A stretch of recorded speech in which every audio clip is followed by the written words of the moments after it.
Hi, today we're going to talk again a little bit about borders, and we're going to talk about how to sew on your borders so that they don't pucker or ruffle.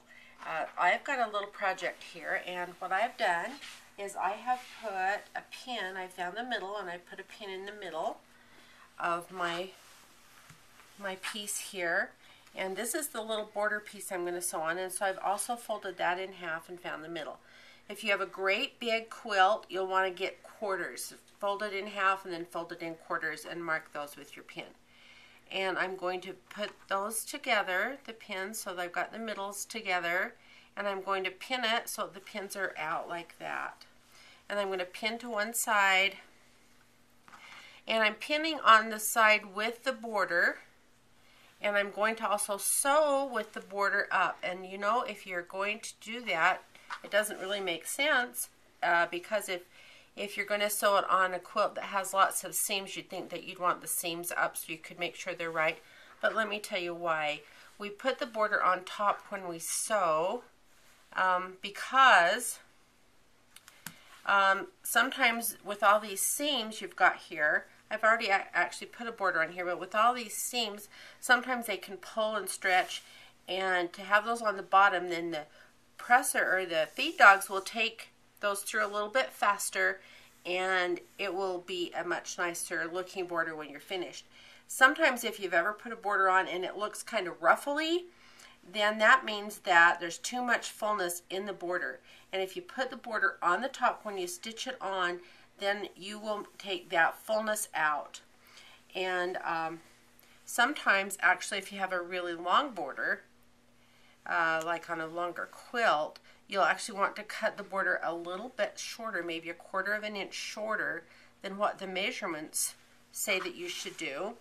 And you can see that this one is going to be actually be a little bit too long. See right here? And that's okay. You just lay it down, and can you see right here it's a little bit longer than my quilt. So I'm going to just put this on my machine, and I'm going to sew it from the border side up. I've done this on this other side, and you can see here that this side is a little long, and so what I'm going to do is I'm going to take my ruler, I'm going to just straighten that out, and then when I sew on my other borders. When you sew your borders on, sew on the side borders first, the right and left sides, and then the top and the bottom. This right here is going to be my stop border. What I've done on this little project, I've put a border of the sashing, and then I put just a little tiny 1-inch stop border, and then I'm going to put a wider border. And the stop border is actually where your eye stops when you look at the quilt, so that your eye stays in the quilt where all your work is with your blocks. Usually it's a brighter color or a darker color, or something that's kind of a little bit of a contrast, and usually it's not very wide. But this will be my stop border, and then I'm going to put a larger border here. But I used to put, pin it on and then take the one with the most ease and put it on the bottom, trying to ease in the border, but then my borders would be ruffly. They'd be too big. So I've found that if you just sew it with the border piece on top, it will just take all that fullness in from your blocks and from your seams, and you will not get a ruffly border. You might have to trim it a little bit, and I will trim it right here so that when I put this piece on.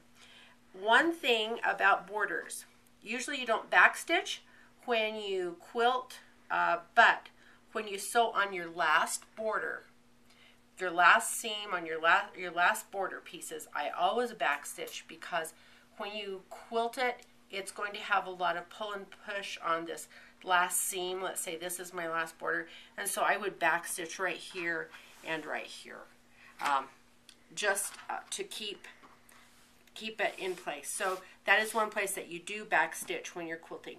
To avoid a ruffly border, then keep the border fabric on the top when you stitch, pin from the middle out, and there you go. You'll have a great looking border.